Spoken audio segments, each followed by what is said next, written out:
मध्य प्रदेश के झाबुआ जिले से सटे गुजरात के दाहोद के खरोड़ गांव में आज उज्ज्वला योजना की शुरुआत हुई। बीजेपी अध्यक्ष अमित शाह और केंद्रीय पेट्रोलियम मंत्री धर्मेंद्र प्रधान ने योजना का शुभारंभ किया। इस दौरान हितग्राही महिलाओं को निःशुल्क गैस सिलेंडर बांटे गए। इस मौके पर मध्य प्रदेश के मुख्यमंत्री शिवराज सिंह चौहान, गुजरात के सीएम आनंदीबेन पटेल और राजस्थान की सीएम वसुंधरा राजे भी मौजूद रहीं। कार्यक्रम में झाबुआ की 500 हितग्राही महिलाओं को गैस कनेक्शन दिया गया। एमपी की करीब 7,000 महिलाएं कार्यक्रम में मौजूद रहीं। प्रधानमंत्री उज्ज्वला योजना के पहले चरण का शुभारंभ पीएम नरेंद्र मोदी ने उत्तर प्रदेश के बलिया में 1 मई को किया था। इस योजना का उद्देश्य देश के करीब 5 करोड़ गरीब परिवारों को मुफ्त एलपीजी कनेक्शन उपलब्ध कराना है। मुख्यमंत्री शिवराज सिंह चौहान ने योजना को लेकर प्रधानमंत्री की जमकर तारीफ की। मुख्यमंत्री ने कहा कि प्रधानमंत्री मोदी के नेतृत्व में देश में तेज गति से विकास हो रहा है। मुख्यमंत्री शिवराज सिंह चौहान ने कहा कि वो दिन दूर नहीं जब हमारा देश दुनिया में नंबर 1 बन जाएगा। उन्होंने कहा कि गरीबों की सेवा की गई तो भगवान दिखाई देगा। मुख्यमंत्री ने गुजरात के लोगों को जैन सिंगस में आने का न्योता दिया है। रायपुर में आज सुरक्षित यातायात जागरूकता कार्यक्रम की शुरुआत होगी। सीएम रमन सिंह आज मरीन ड्राइव पर कार्यक्रम की शुरुआत करेंगे। शिवपुरी में हुए दर्दनाक हादसे में 9 लोगों की मौत हो गई और करीब 31 लोग घायल हो गए। हादसा उस वक्त हुआ जब तेज रफ्तार होने से दिनारा से रतनगढ़ मंदिर जा रही श्रद्धालुओं से भरी ट्रैक्टर ट्रॉली पलट गई। इसमें सवार 40 श्रद्धालुओं में से 9 लोगों की मौत हो गई। 31 लोग गंभीर रूप से घायल हैं। सभी घायलों को शिवपुरी के जिला अस्पताल में भर्ती करवाया गया है। पुलिस से मिली जानकारी के मुताबिक सुबह दिनारा से जवारे चढ़ाने 40 श्रद्धालु रतनगढ़ माता के मंदिर में जा रहे थे, तभी यह हादसा हो गया। सूचना पाकर मौके पर पहुंची पुलिस ने जेसीबी की मदद से ट्रैक्टर ट्रॉली को हटाकर दबे लोगों को बाहर निकाला और जिला अस्पताल में भर्ती करवाए गए। जांजगीर चांपा में तेज रफ्तार वाहन पलटने से 3 की मौत, 5 लोग गंभीर रूप से घायल। मरने वाले तीनों लोग जगदलपुर के रहने वाले। सभी घायलों को शक्ति सीएचसी में भर्ती करवाए गए।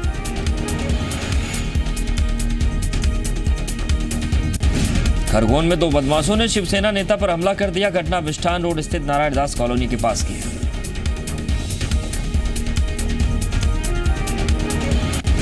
बताया जा रहा है कि शनिवार रात विजय डंडीर अपनी दुकान से घर जा रहे थे। इसी दौरान 2 अज्ञात बदमाशों ने उन पर लोहे की रॉड से हमला कर दिया, जिससे विजय के सिर पर गंभीर चोट आई। लोगों ने उन्हें जिला अस्पताल में भर्ती करवाया, जहां पर उन्हें इंदौर रेफर कर दिया गया। पुलिस गोलों की तलाश कर रही है। बिलासपुर हाईकोर्ट में भी इस बार समर वेकेशन में सुनवाई की नई व्यवस्था लागू की गई है। इसके तहत साप्ताहिक अवकाश को छोड़कर अब हर दिन वेकेशन कोर्ट लगाया जाएगा। वेकेशन कोर्ट में जज हर दिन अब जरूरी मामलों की सुनवाई करेंगे। सुनवाई का वक्त 10:30 की जगह सुबह 9 बजे का मुकर्रर किया गया है। देश भर में पेंडिंग पड़े मामलों को निपटाने के लिए सुप्रीम कोर्ट ने यह ऐतिहासिक फैसला लिया। बिलासपुर हाईकोर्ट में इस बार 16 मई से 10 जून तक समर वेकेशन की छुट्टियां हो रही हैं। छुट्टी के दौरान खासकर लंबे वक्त से पेंडिंग पड़े मामले, नए रिट अपीलों, सिविल और क्रिमिनल मामलों और अर्जेंट हियरिंग पर सुनवाई होगी। बिलासपुर और बिल्हा के बीच रेल यातायात दोबारा शुरू हो गया है। दरअसल शनिवार को बिलासपुर और बिल्हा के बीच ओएचई तार टूट गया था, जिससे मुंबई हावड़ा लाइन प्रभावित हुई। इस दौरान करीब 10 से 12 ट्रेनें प्रभावित हुई। यूएस एम्बेसी की पूर्व कर्मचारी लीना शर्मा के शव का पोस्टमार्टम हो गया है, लेकिन शव को सौंपने के लिए रिश्तेदारों का इंतजार हो रहा है। पुलिस लीना के दोस्तों को शव देने को तैयार नहीं है। हमीदिया अस्पताल के बाहर लीना का शव रखा गया है। कल लीना के शव को भोपाल लाया गया था। 29 अप्रैल से लापता यूएस एम्बेसी की पूर्व कर्मचारी लीना शर्मा का शव होशंगाबाद में सतपुड़ा के जंगलों से बरामद किया गया था। पुलिस ने हत्या के आरोप में लीना शर्मा के मामा प्रदीप शर्मा सहित 3 लोगों को गिरफ्तार कर लिया है। भिंड में एक ही परिवार के 5 लोगों की हत्या के मामले में पुलिस ने एक आरोपी को गिरफ्तार कर लिया। हालांकि अभी तक हत्या की वजह का पता नहीं चल पाया है। वीरेंद्र नगर के गढ़ा गांव में घर की बहू, 3 बेटियों और 1 बेटे की हत्या कर दी गई थी और हत्यारे घर के बाहरी दरवाजे पर ताला लगाकर फरार हो गए थे। ग्वालियर के नारी निकेतन में नाबालिग लड़की के मर्डर के मामले में महिला बाल विकास विभाग की जांच टीम ने सीधे तौर पर नारी निकेतन प्रबंधन को ही दोषी माना है। इसके साथ ही डरी समी बालिकाओं की काउंसलिंग के लिए दिल्ली से मनोचिकित्सकों की टीम को भी बुलाया जा रहा है। ग्वालियर में नाबालिग लड़की के पिता और चाचा ने मिलकर नारी निकेतन में हॉरर किलिंग की वारदात को अंजाम दिया था। नाबालिग बेटी के लव मैरिज से खफा घर वालों ने नारी निकेतन में घुसकर लड़की की हत्या कर दी। भिंड में ग्वालियर नेशनल हाईवे पर 17 बटालियन के सामने एक दर्दनाक हादसे में 4 लोगों की मौत हो गई, जबकि 2 लोग गंभीर रूप से घायल हो गए। घायलों को इलाज के लिए जिला चिकित्सालय में भर्ती करवाया गया। उत्तर प्रदेश के मैनपुरी जिले के करहल से कैंसर के इलाज के लिए मरीज को लेकर जा रही कार से एक अनियंत्रित यात्री बस ने टक्कर मार दी, जिसमें 4 लोगों की मौत हो गई।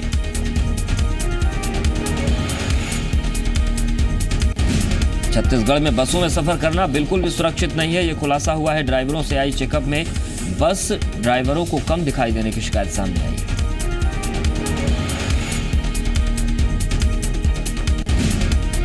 रायपुर से चलने वाली करीब 1,500 बसों के ड्राइवरों की जांच की जा रही है। जी मध्य प्रदेश छत्तीसगढ़ ने बस चालकों की लापरवाही की खबर दिखाई थी, जिसके बाद छत्तीसगढ़ के परिवहन विभाग ने आदेश दिया और छत्तीसगढ़ बस एसोसिएशन ने शिविर लगाकर आई टेस्ट शुरू कर दिया। भिलाई में ट्रैफिक पुलिस के सरेराह गुंडागर्दी करने का मामला सामने आया है। भिलाई के एक युवक शहबाज ने ट्रैफिक टीआई गजेंद्र चौहान पर हेलमेट छीनकर मारने का आरोप लगाया है। युवक शहबाज का कहना है कि जब वो अपनी बाइक से जा रहा था, उसने पीसीआर में बैठकर जा रहे ट्रैफिक अमले से साइड मांगी, लेकिन साइड देने के बजाय वो लोग वर्दी का रौब झाड़ने लगे। युवक ने पीसीआर का पीछा किया और पूरी घटना को मोबाइल में शूट करने लगा। इसी दौरान टीआई ने गाड़ी से हेलमेट फेंक कर शहबाज को मारा। गनीमत रही कि शहबाज गिरा नहीं।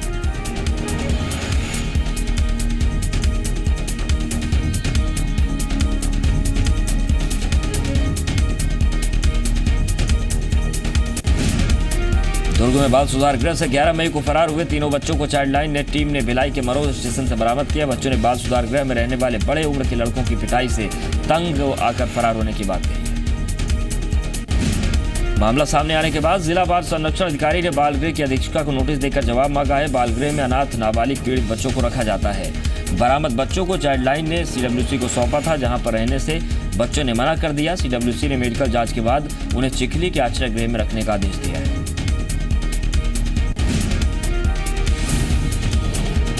मुंगेली जिले के अचानकमार टाइगर रिजर्व के सुरई जंगल में एक युवक का शव बरामद हुआ है। शव की शिनाख्त संतराम बैगा के रूप में हुई है। युवक के संदिग्ध शव मिलने से गांव में दहशत का माहौल है। बताया जा रहा है कि संतराम बैगा का गांव के पास एक नाबालिग लड़की से प्रेम प्रसंग चल रहा था। कुछ दिन पहले लड़की के पिता से उसका विवाद भी हुआ था। मृतक संतराम बैगा प्रेमिका के साथ जंगल गया था। किसी बात को लेकर दोनों में कहासुनी हुई, जिसके बाद युवक ने खुदकुशी कर ली। बड़वानी के कसरावद में 17 साल की छात्रा ने नर्मदा नदी में कूदकर खुदकुशी कर ली। छात्रा जिला मुख्यालय में पुलिस लाइन में रहती थी। छात्रा की खुदकुशी की वजह के बारे में कोई खुलासा नहीं हो पाया। हालांकि 1 साल से उसकी तबीयत खराब चल रही थी, जिसका असर उसके रिजल्ट पर पड़ा था, जिससे वो दुखी थी। राजनांदगांव की सीमा से सटे ईरा गांव में अवैध खनन को लेकर ग्रामीणों का गुस्सा फूट पड़ा। ईरा गांव के सैकड़ों महिलाएं और पुरुषों ने राजनांदगांव में जोरदार प्रदर्शन किया और कलेक्टर से रेत के अवैध खनन पर रोक लगाने की मांग की। ग्रामीणों ने प्रशासन को चेतावनी दी है कि अगर इस बार खनन माफियाओं पर कार्रवाई नहीं हुई तो उग्र आंदोलन करेंगे। राजनांदगांव के एसडीएम संजय अग्रवाल ने मामले की गंभीरता को देखते हुए तहसीलदार और पटवारी को मामले की जांच के आदेश दिए। राजनांदगांव जिले का ईरा गांव दुर्ग जिले के झोला गांव से लगा हुआ है। दोनों गांव में शिवनाथ नदी का ही फासला है, लेकिन दुर्ग की सीमा में रेत खनन की इजाजत लेकर ठेकेदार और रेत माफिया ईरा गांव में भी अवैध तरीके से खनन कर रहे हैं। धमतरी में लोग पानी की किल्लत से जूझ रहे हैं। हर तरफ पानी को लेकर हाहाकार मचा है। मानसून आने से करीब 1 महीने का वक्त है और माडम सिल्ली बांध पूरी तरह से सूख गया है। रोजाना लंबा सफर तय करके ये लोग पानी लाते हैं। दरअसल प्रशासन ने बांध को खाली करा दिया है, लेकिन अफसर इसकी वजह नहीं बता रहे हैं।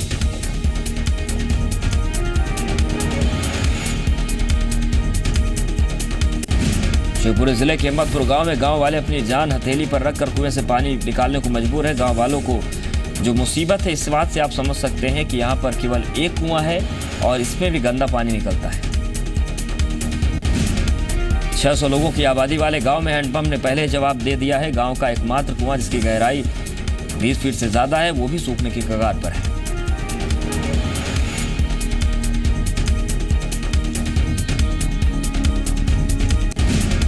पानी की कमी की वजह से शहडोल में एशिया का सबसे बड़ा कागज कारखाना बंद कर दिया गया। 3 सालों से पड़ रहे सूखे के चलते पेपर मिल को पानी आपूर्ति करने वाली सोन नदी सूख चुकी है।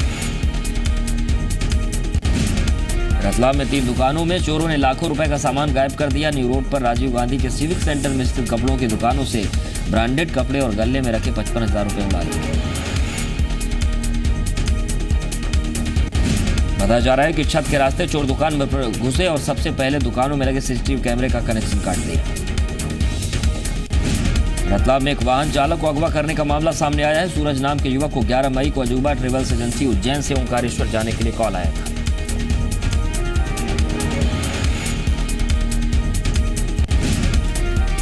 इधर ट्रेवल एजेंसी के मालिक से पूछताछ की गई तो वो किसी सवारी को नहीं जानने की बात कह रहा है। साथ ही चालक के बारे में कोई पुख्ता जानकारी नहीं दे रहा। फिलहाल पुलिस मामला दर्ज कर जांच शुरू कर चुकी है। सागर में जमीन की फर्जी रजिस्ट्री का मामला सामने आया है। मृतक के फोटो और फर्जी आईडी कार्ड लगाकर जमीन की रजिस्ट्री की गई। पटवारी उदय भान और पंचायत सचिव पर फर्जीवाड़े का आरोप लगा है। सतना के अमरपाटन थाने में तैनात कांस्टेबल 3000 रुपए की रिश्वत लेते गिरफ्तार हुआ है। लोकायुक्त पुलिस ने आरोपी को गिरफ्तार किया है। आरोप है कि लालजी को उनकी गाड़ी देने के एवज में 3000 रुपए की रिश्वत मांगी गई, जिसकी शिकायत फरियादी ने लोकायुक्त पुलिस से कर दी। आरोपी कांस्टेबल थाने के बाहर रिश्वत ले रहा था। बिलासपुर में अतिक्रमण हटाओ मुहिम एक बार फिर से शुरू हुई है। सरकंडा के नूतन चौक के पास सालों से कब्जा जमाए परिवारों को शनिवार को हटा दिया गया। हाईकोर्ट ने नगर निगम के पक्ष में फैसला देते हुए अतिक्रमण हटाने का आदेश जारी किया, जिसके बाद सरकारी जमीन से अवैध कब्जा हटाया गया।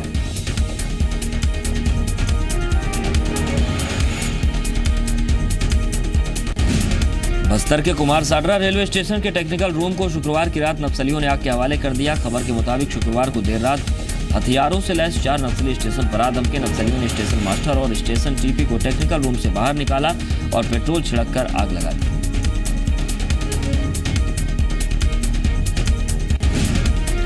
आग में मशीनें और दस्तावेज जलकर खाक हो गए। जाते जाते नक्सली स्टेशन स्टाफ को पर्चे भी दिए।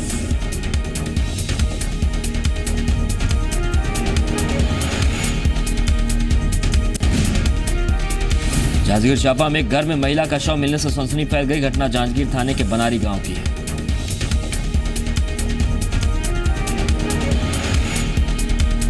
छत्तीसगढ़ के करीब 10 जिलों में हाथियों का आतंक है। बिलासपुर के रतनपुर के जंगलों में हाथियों ने उत्पात मचाना शुरू कर दिया। रात के समय में हाथियों का झुंड घरों और फसलों को नुकसान पहुंचा रहा है। बताया जा रहा है कि हाथी ओडिशा और झारखंड की ओर से आ रहे हैं, लेकिन वन विभाग की ओर से हाथियों को भगाने का कोई ठोस इंतजाम नहीं है।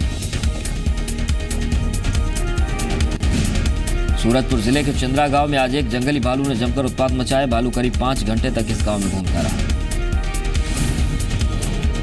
वन विभाग की टीम ने भालू को पकड़ने की कोशिश की, लेकिन भालू उनके हाथ नहीं आया, जिसके बाद ग्रामीणों ने वन कर्मियों के साथ मिलकर भालू को जंगल की तरफ खदेड़ दिया।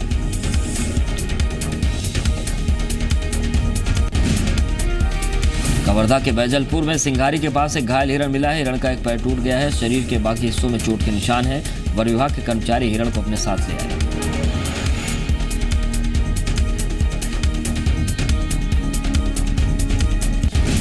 फिलहाल हिरण की देखभाल की जा रही है। बेहतर इलाज के लिए पेंडारी भेज दिया गया, जहां पर इलाज किया जाएगा। इधर वन विभाग पूरे मामले की जांच की बात कह रहा है।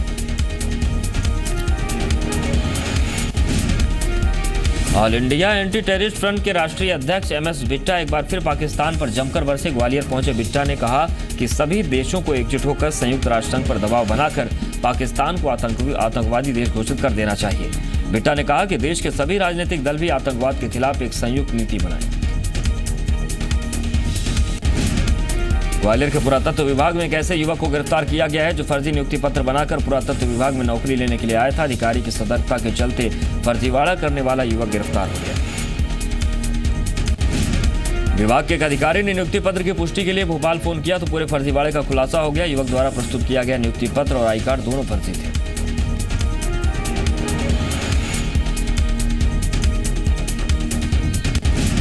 छतरपुर के नौगांव सिविल अस्पताल में नवजात बच्चे की मौत के मामले में स्वास्थ्य विभाग ने कार्रवाई करते हुए एक नर्स और एक ANM को सस्पेंड कर दिया। पिछले दिनों नौगांव अस्पताल में डिलीवरी के दौरान लापरवाही के चलते नवजात बच्चे की मौत हो गई थी, जबकि मां की हालत बिगड़ गई थी।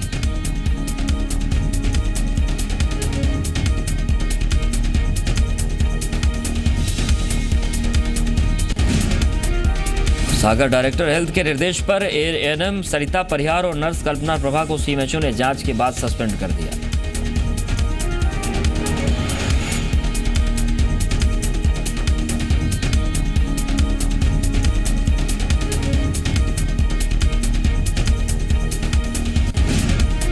विचार महाकुंभ में शामिल होने मध्य प्रदेश आए श्रीलंका के राष्ट्रपति मैत्रीपाल सिरिसेना सांची स्तूप गए। उनके साथ मुख्यमंत्री शिवराज सिंह चौहान भी मौजूद थे।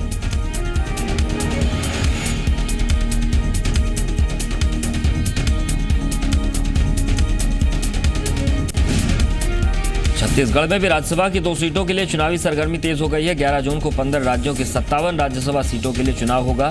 छत्तीसगढ़ में भी राज्यसभा की 2 सीटों के लिए चुनाव होगा। कांग्रेस के वरिष्ठ नेता मोहसिना किदवई और बीजेपी नेता नंद कुमार साय को एक बार फिर से राज्यसभा में मौका मिल सकता है। बीजेपी के राष्ट्रीय सचिव रामविचार नेताम राज्यसभा की रेस में खुद का नाम आने पर खुशी जता रहे हैं।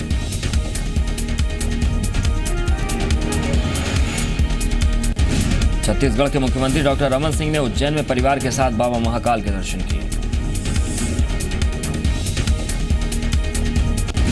प्रदूषण को लेकर अब छत्तीसगढ़ में पुरानी गाड़ियों की पूरी तरीके से उनको बंद किया जाएगा। औद्योगिक इकाइयों के खिलाफ सरकार की बड़ी मुहिम सामने आने वाली है।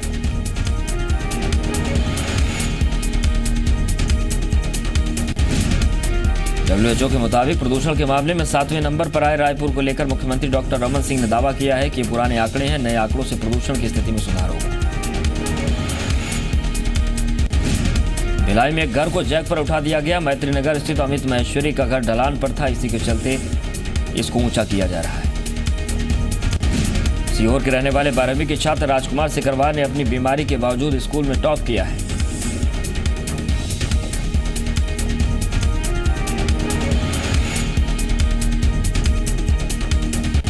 दरअसल राजकुमार को थैलेसीमिया है, जिसकी वजह से हर 15 दिन में उसे खून चढ़वाना पड़ता है।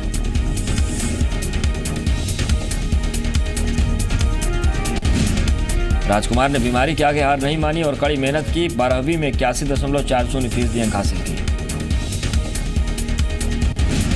छतरपुर के लल्ली कुशवाहा उन लोगों के लिए मिसाल बन गए हैं जो खुद को बेसहारा समझकर जिंदगी से हार मान लेते हैं। लल्ली कुशवाहा के दोनों हाथ नहीं है, लेकिन वो काम करते हैं और परिवार को चलाते हैं। जमीन विवाद को लेकर आरोपियों ने लल्ली के हाथ काट दिए थे, लेकिन उन्होंने जिंदगी से हार नहीं मानी।